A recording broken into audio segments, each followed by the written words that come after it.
Hello, welcome back my channel. Salam aksara, salam semesta.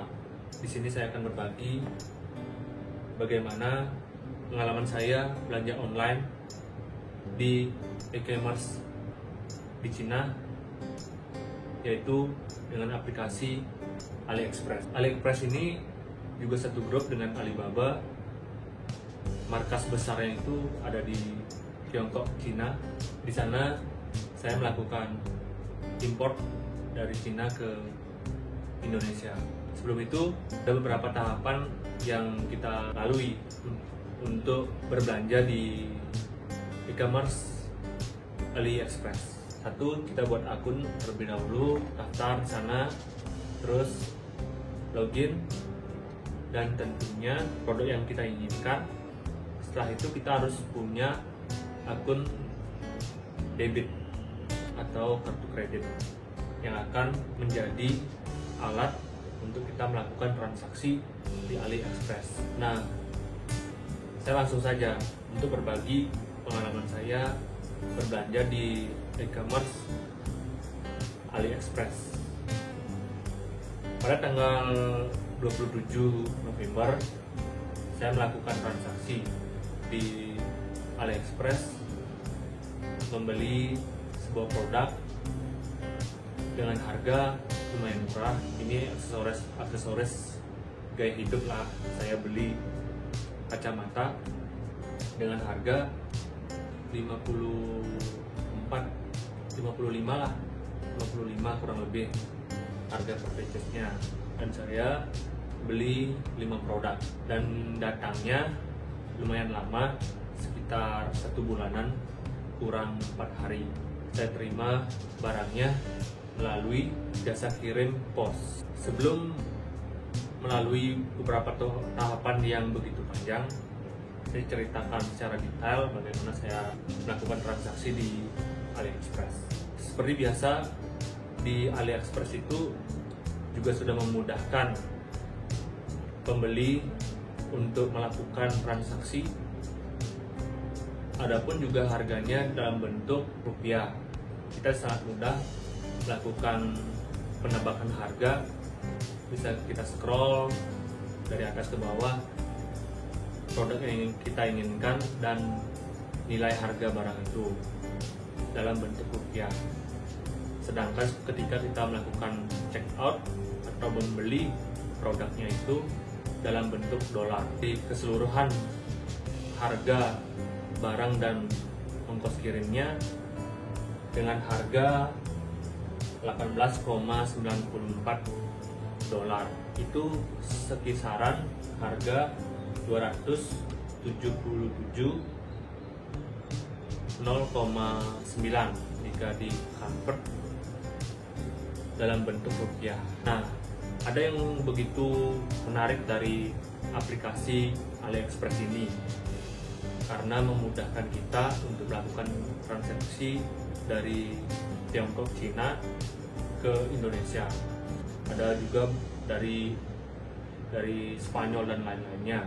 Tapi AliExpress ini berbasis di Tiongkok dan juga Singapura. AliExpress ini sangat murah untuk ongkos kirimnya.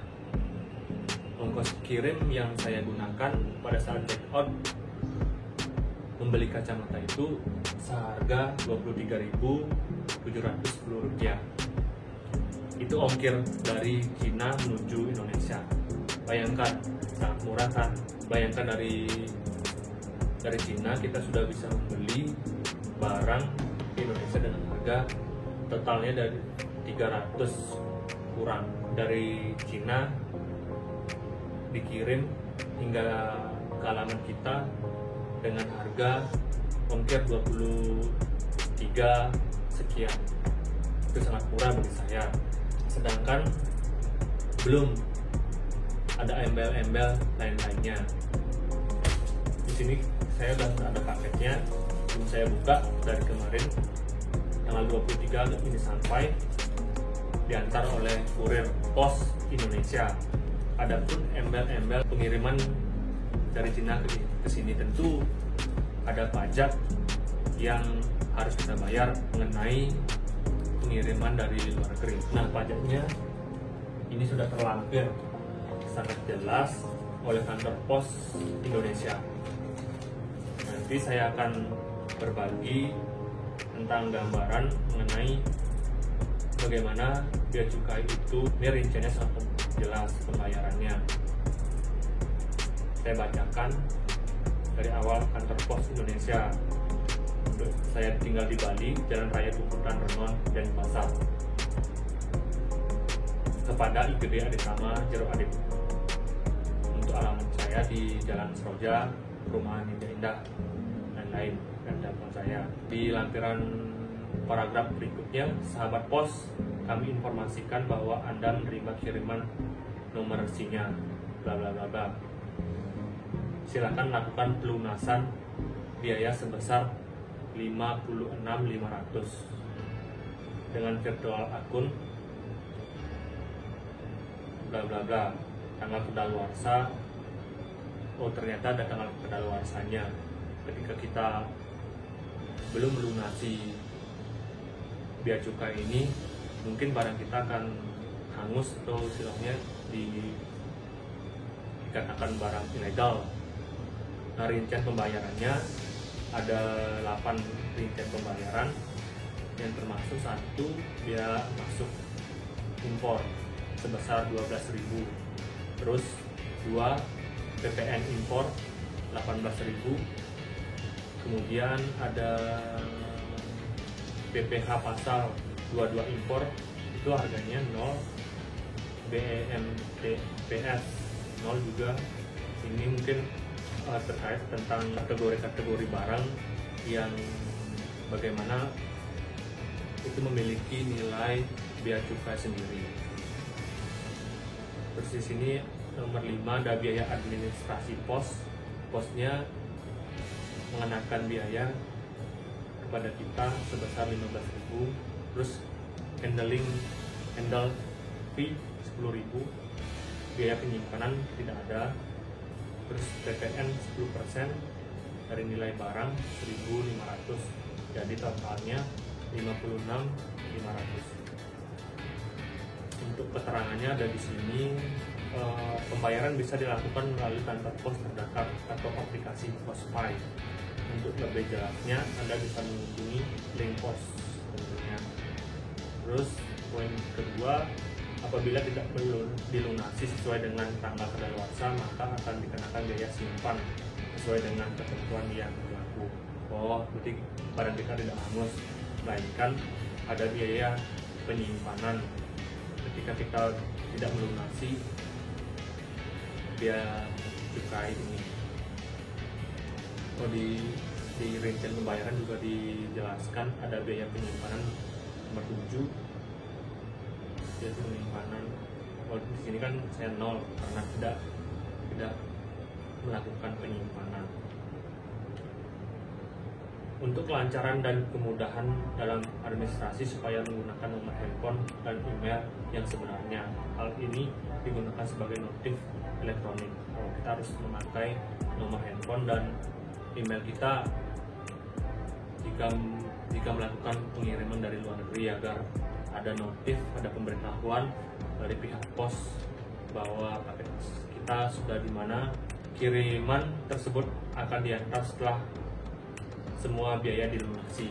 Jadinya kita harus melunasi semua tagihan yang ada di sini di rincian pembayaran. Demikian disampaikan atas kepercayaan saudara terhadap pelayanan PT Pos Indonesia. Kami mengucapkan terima kasih.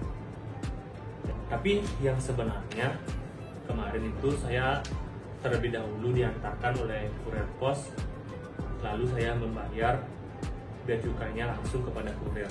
Jadi tidak persulit saya dalam melakukan transaksi atau pengantaran barang ke alamat saya yang saya sudah cantumkan di alamat penerima. Sebenarnya lebih gampang bagi saya kurirnya langsung menerima bea cukai yang ada di rincian pembayaran daripada kita melakukan pembayaran ke aplikasi yang bagi saya itu menyulitkan. Mending langsung kurirnya menuju alamat kita, kemudian kurirnya menagihi bea cukai yang sudah dilakukan oleh pihak bea cukai dan rincian pembayarannya.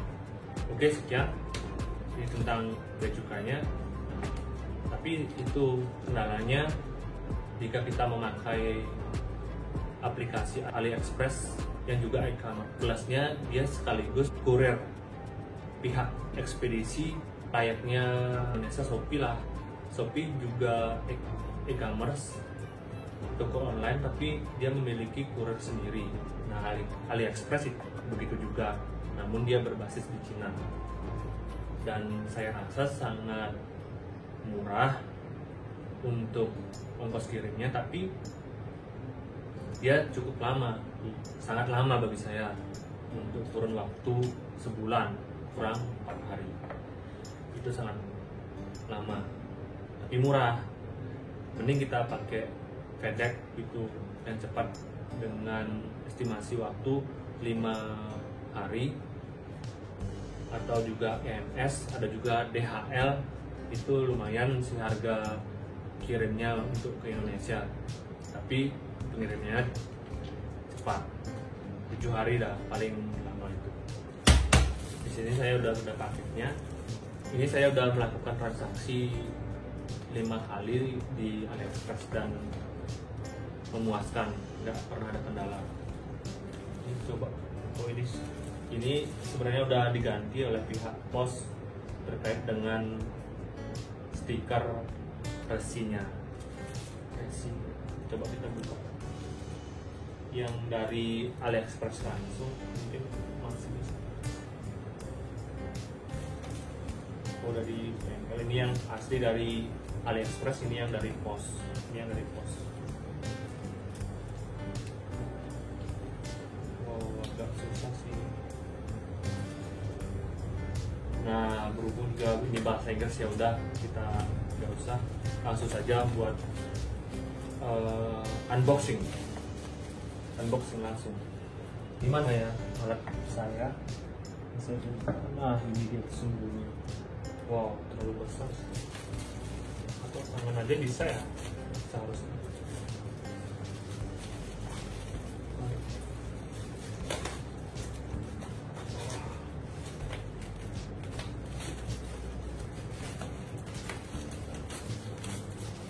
Saya ngawur aja nih unboxing biar kawan-kawan tahu.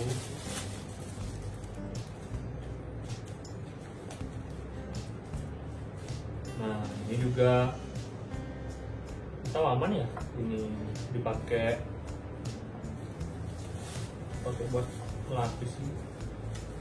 Oh, di sini udah ada bubble wrap-nya. Ini kayak gabus-gabus gitu, lumayan sih buat pengaman biar nggak pecah.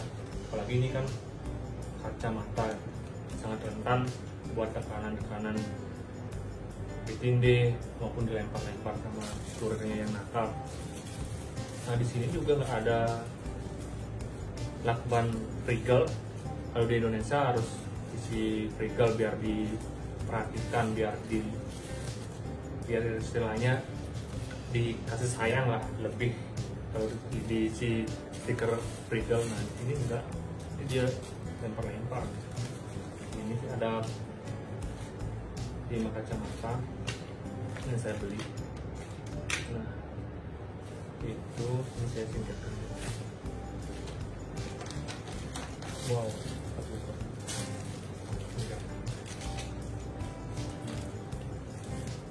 ini model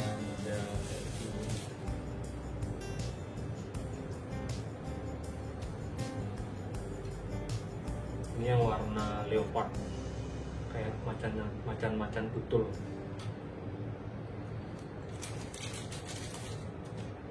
Di sini juga ada warna hitam. Kayaknya saya 2 warna aja yang saya order. Coba saya lihat di sini. Oh ya, yang hitam 3, yang leopard ini juga. Keren sih. Ini harganya satuannya sekitar jadinya ditambah ongkir ditambah biaya cukai 56 ya sekitar 65 lah kayaknya, servisnya 65 ini akan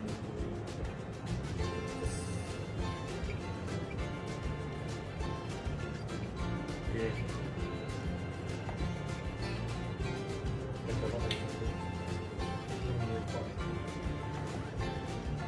Oke, sekian itu saja yang saya bahas pengalaman saya mengenai belanja di AliExpress. Semoga memberikan pengetahuan bagi kawan-kawan sendiri yang ingin melakukan import dari Cina, Tiongkok, Singapura, bahkan nanti saya mungkin berbagi mengenai pengalaman saya yang lain menggunakan ekspedisi FedEx, DHL. Semoga saya bisa berbagi kepada kawan-kawan. Sekian dari saya undur diri. Salam aksara, salam semesta.